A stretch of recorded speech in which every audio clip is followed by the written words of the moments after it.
Octopath Traveler is one of the ultimate love letters to classic JRPGs.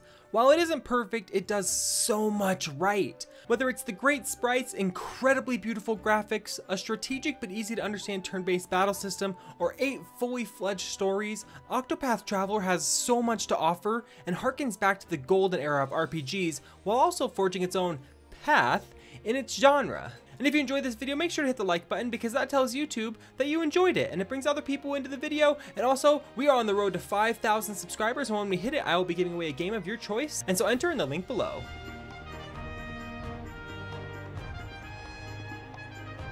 I don't usually start with this, but I think for most of us, the graphics were the original aspect of Octopath Traveler that drew us all in. With well done 2D sprites in a gorgeous 3D 16-bit textured world, Octopath's graphics are a true sight to behold. Whether I was walking through a haunting forest, traversing a snow-capped peak, or trudging through a scorching desert, I couldn't get over the look of this game. On top of the basic textures, the sand, water, and snow all have a more realistic feel to them, with light sparkling off particles and movement that makes them feel alive. You can also see the trees move, and all of this together makes for some powerful scenes, and also shows that Octopath took what was great about classic RPG graphics and brought them to the future. The lighting system in Octopath Traveler also looks great, with sunbeams shining through windows and moving through the room, shadows sliding behind trees and obscuring objects, and even in dark areas, using lanterns, which makes it even more atmospheric.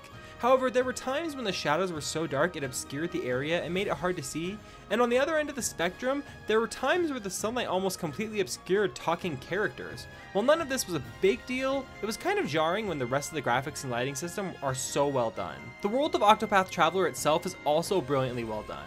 You'll explore many different locales like golden deserts, snowy mountains, beautiful coastlines, somber forests, and meandering caves. All of this makes sure the game never feels too repetitive, and I also wanted to see what the next area looked like. One thing to note is the linearity of the game. When exploring the world, there are specified paths to go down, with just enough deviation to hide chests and other items, as well as dungeon entrances and other secrets. You don't go into an area and have options to go anywhere. You're kind of shepherded down a path that rewards explorers with quality loot. I actually like this about the game though, because Octopath Traveler is quite large and has plenty to see and do. There are also a few small design decisions of the world that make the gameplay even more immersive.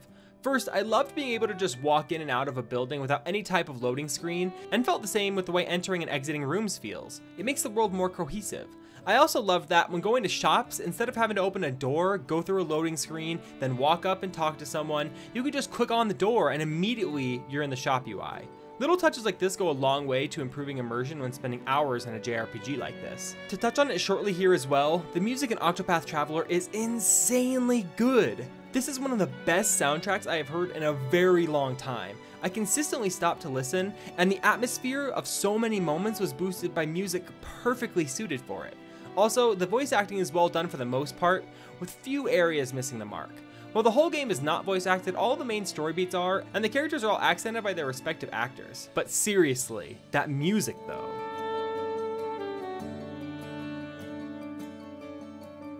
As you probably know, Octopath Traveler sees 8 different people embark on a quest together, but also separately. One of the things to note at the top is that there is no singular narrative in Octopath Traveler. Each character has their own, separate, and self-contained story.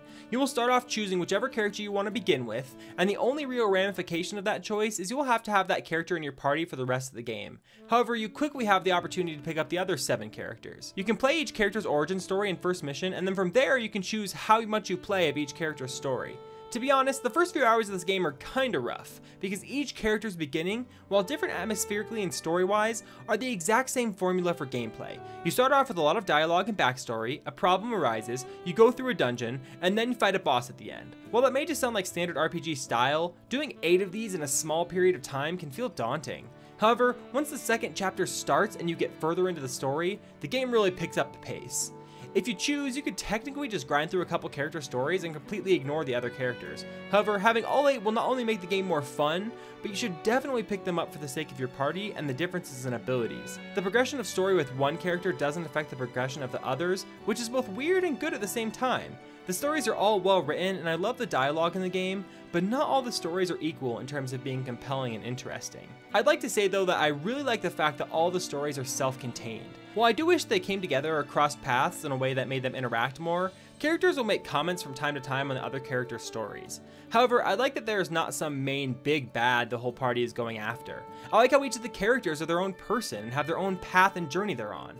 As the game title suggests, the main purpose is to go down 8 paths. Each of these stories are like small vignettes in a larger narrative rather than just switching between people on the same road. Each story felt new and refreshing, and seeing basically 8 different stories is such a great concept I thoroughly enjoy.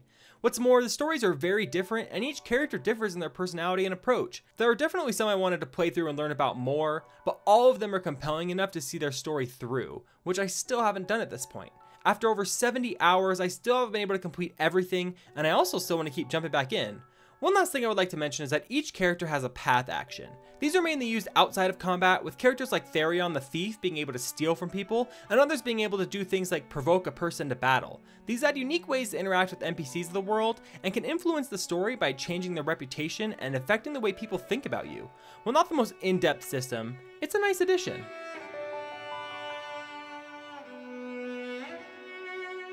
The battle system in Octopath Traveler is one of the biggest highlights of the game. Much like the rest of its inspirations, Octopath takes what makes turn-based battles so great and adds some much needed and refreshing levels of complexity.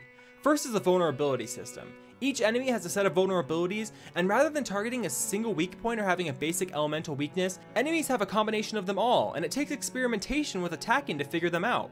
Once found, you have to decide how to use attacks on them. Do you use a weak axe you have because it will cause a break in the enemy's defenses and then unleash a magic ability that is super effective and wreck them? Or do you just go straight for their weakness and hope it breaks them eventually while doing lots of damage in the process? You will find that you use weapons and abilities you never would have used in another game, and the best weapons you have may not be your first choice.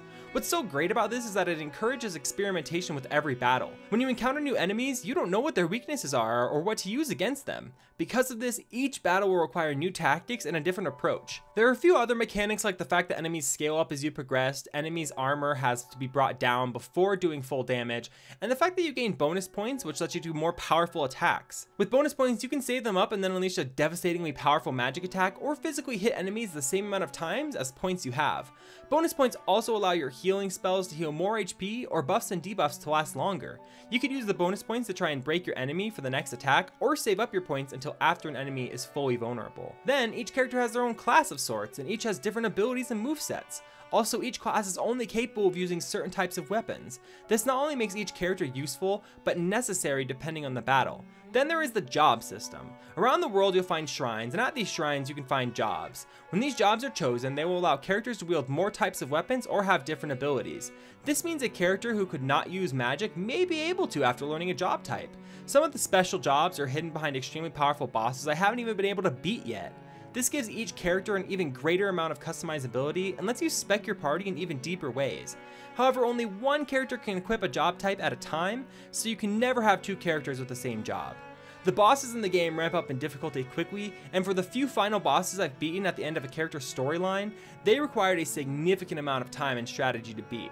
This is a very satisfying feeling, and I'm excited to finally be able to beat the stronger bosses hiding the special jobs. The game may feel kind of easy and repetitive at first in battle, but trust me when I say it changes and becomes much more difficult as you progress.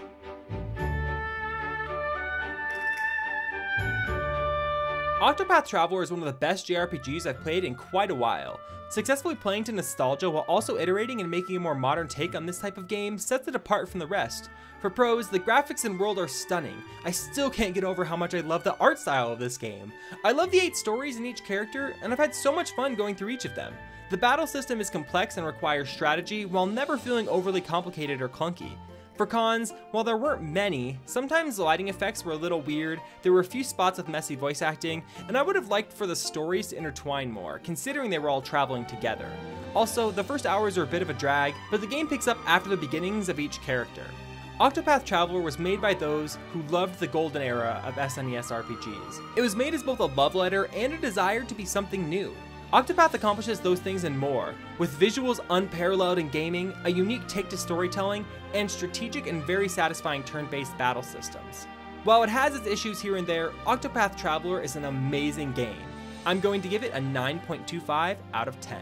And if you enjoyed this video and you're new to the community, make sure to hit the subscribe button, as I will be reviewing a ton more games. And whether you're new or not, hit the notification bell to be notified of all my future videos, and don't forget to give that like button some love. Also, if you haven't already, enter to win the game of your choice in the description below. Thank you all so much for watching, and let's continue creating the greatest community in the world. I'll see all you guys in the next video.